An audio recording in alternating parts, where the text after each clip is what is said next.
दोस्तों, आप सभी का स्वागत है हमारे YouTube चैनल फैंटास्टिक मैथमेटिक्स में। तो चलिए आज हम क्लास 10th मैथमेटिक्स का chapter 3 pair of linear equations in two variable की एक्सरसाइज 3.2 का क्वेश्चन नंबर 3 का 5th वाला पार्ट करेंगे। तो यहाँ पर क्वेश्चन नंबर 3 के 5th वाले पार्ट में क्या बोला है, a fraction become 9/11 if 2 is added to both the numerator and the denominator.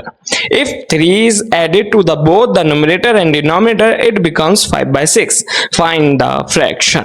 तो फ्रैक्शन क्या होता है, जैसे P/Q फॉर्म होती है आपकी, तो उसे फ्रैक्शन बोला जाता है। ठीक है, तो जो ऊपर वाला होता है उसे न्यूमरेटर बोला जाता है, जो नीचे वाला होता है उसे डिनोमिनेटर बोला जाता है। तो ऊपर वाले न्यूमरेटर को हम x मान लेते हैं, नीचे वाले डिनोमिनेटर को हम y मान लेते हैं, दोनों में ऐड कर देंगे, पहले 2 बोला फिर 3 बोला शायद, फिर उसके बाद हमारा फ्रैक्शन बिकम्स हो जाता है। तो देखते क्या करते हैं। तो यहां पर हम क्वेश्चन नंबर 3 के, ठीक है, 5th पार्ट में, तो सबसे पहले मैं बोलूंगा द न्यूमरेटर। ठीक है, द न्यूमरेटर, तो जो न्यूमरेटर है उसको मैं मान लेता हूं x, फिर द डिनोमिनेटर, तो जो मेरा डिनोमिनेटर है, सॉरी यहां पर डिनोमिनेटर, तो जो मेरा डिनोमिनेटर है उसको मैं मान लेता हूं y। ठीक है, अब जो फ्रैक्शन होता है वो क्या बन जाता है, x बाय y, है ना। x अपॉन में y से ही क्या बोला जाता है, फ्रैक्शन बोला जाता है। क्या बोला जाता है, फ्रैक्शन। ठीक है, जब हम इसको x को y से डिवाइड कर देता है, जो पॉइंट में अगर एग्जैक्ट डिवाइड हो गया, ठीक है, तो वो इंटीजर हो जाता है, पॉइंट में आंसर आया तो वो डेसिमल हो जाता है। ठीक है, तो यहां पर इन्होंने क्या कहा है, इन्होंने कहा है कि एक फ्रैक्शन 9/11 हो जाता है जब मैं 2 ऐड करता हूं, किसमें, उसके न्यूमरेटर में भी और उसके डिनोमिनेटर में भी। तो करते हैं, तो 2 तो मैंने उसके न्यूमरेटर में ऐड करा और 2 ही मैंने उसके डिनोमिनेटर में ऐड करा, तो फ्रैक्शन क्या बन गया, 9/11 बन गया। अब यहां पर क्या करते हैं, देखो क्रॉस मल्टीप्लिकेशन होगी, 11 की इससे होगी, 9 की इससे होगी, तो ये हो जाएगा 11x, ठीक है, प्लस 2 11 जा 22, ठीक है, फिर 9 की मल्टीप्लाई होगी तो 9y प्लस 2 9 जा 18। अब वेरिएबल इधर ले लो, तो 11x माइनस का 9y, ठीक है, फिर यहां पर इक्वल्स टू में ये क्या चला जाएगा 18 और ये, तो ये क्या हो जाएगा माइनस का 4।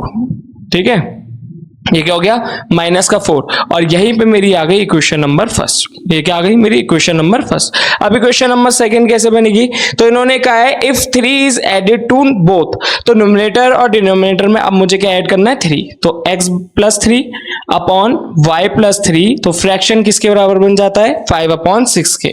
ठीक है, 5/6 के। अब वो तो हमें वैल्यू पता नहीं ना, तो x और y मैंने मान लिया कि वो x जो है वो न्यूमरेटर है, y क्या मेरा डिनोमिनेटर है। जब मैंने दोनों में 2 ऐड करा तो फ्रैक्शन इसके बराबर हो जाता है, फिर जब मैंने दोनों में 3 ऐड करा तो फ्रैक्शन इसके बराबर हो जाता है। अब यहाँ पर क्रॉस मल्टीप्लिकेशन करेंगे हम। ठीक है, तो x की 6 से मल्टीप्लाई करेंगे तो 6x प्लस 6 3 जा 18, फिर 5y, फिर 5 3 जा 15। ठीक है, अब उसके बाद क्या होगा मेरा 6x माइनस 5y। ठीक है, यहां पर लिखेंगे हम 6x माइनस 5y, और ये इधर चला जाएगा तो ये हो जाएगा माइनस का 3। ये मेरी इक्वेशन नंबर क्या आ गई, सेकंड। अब जब मेरी इक्वेशन फर्स्ट और सेकंड आ गई तो मैं यहां पर क्या लगाऊंगा, सब्स्टिट्यूशन मेथड। तो मैं यहां लिख देता हूं कि v express x in terms of y, तो v express x in terms of y from equation कौन सी वाली इक्वेशन छोटी दिख रही है, तो इक्वेशन नंबर सेकंड। तो इक्वेशन नंबर सेकंड से बना लेते हैं। इक्वेशन नंबर सेकंड क्या है, 6x माइनस 5y माइनस का 3। इसको चेंज करके लिखता है, देखो ये क्या हो जाएगा, 6x इज इक्वल्स टू 3, मतलब 5y माइनस 3 लिख लो उसको, तो 5y इधर जाके पॉजिटिव माइनस का 3। अब क्या होगा, ये जो 6 जो x से मल्टीप्लाई है वो डिवाइड में चला जाएगा, तो 5y माइनस का 3 डिवाइडेड बाय 6, ये जो x की वैल्यू आ गई। अब मुझे इसे क्या करना है, सब्स्टिट्यूट। तो इसके लिए यहां पर लाइन लिख लेता हूं, क्या, now we substitute this value of x, now we substitute this value of x in equation। ठीक है, ये जो आपने बनाया है इसे तो बोल देंगे हम इक्वेशन नंबर 3। ठीक है, पर जब आपने सेकंड से ये बनाया है तो आप इसे किस में सब्स्टिट्यूट करोगे, इक्वेशन नंबर फर्स्ट में सब्स्टिट्यूट करेंगे। तो इक्वेशन नंबर फर्स्ट क्या है, ये वाली है। तो यहाँ पर लिखते हैं 11x, ठीक है, माइनस का 9y is equals to minus का 4। x की जगह पर ये वैल्यू पुट करनी है, तो 11, ठीक है, ब्रैकेट आया, ये यहाँ पर रख दिया मैंने 5y माइनस का 3 डिवाइडेड बाय 6, फिर यहाँ पर माइनस का 9y is equals to minus का 4। अब क्या होगा, 11 की से मल्टीप्लाई करो तो 55y, ठीक है, माइनस का 33 अपॉन में 6 माइनस का 9y is equals to minus का 4। अब क्या होगा, 9y के नीचे लगाओ 1, दोनों का एलसीएम आया 6, ये ऊपर हो जाएगा 55y माइनस का 33, फिर 6 9 से कितना होता है 54, तो 54y is equals to minus का 4।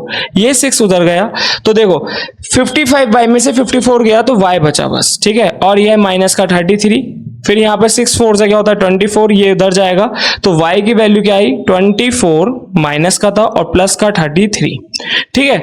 अब यहाँ पर ये क्या बचेगी वैल्यू बचेगी 9, तो y की वैल्यू क्या आ गई, y की वैल्यू आ गई 9, ठीक है।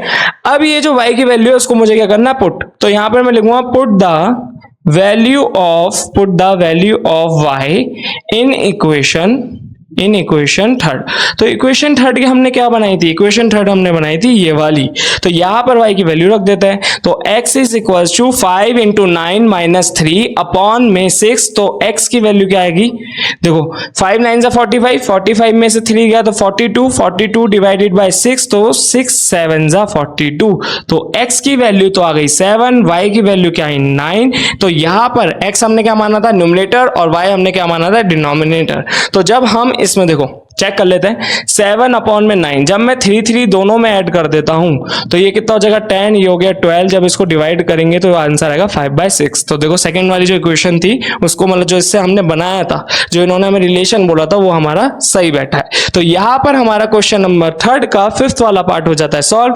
तो होप आपको हमारी वीडियो समझ आई होगी। अगर आपको हमारी वीडियो समझ आए तो प्लीज हमारी वीडियो को लाइक करें, हमारे चैनल को सब्सक्राइब करें, अपने दोस्तों को जरूर शेयर करें, और अगर आपको कोई डाउट हो तो प्लीज कमेंट करके बताएं। Thanks for watching.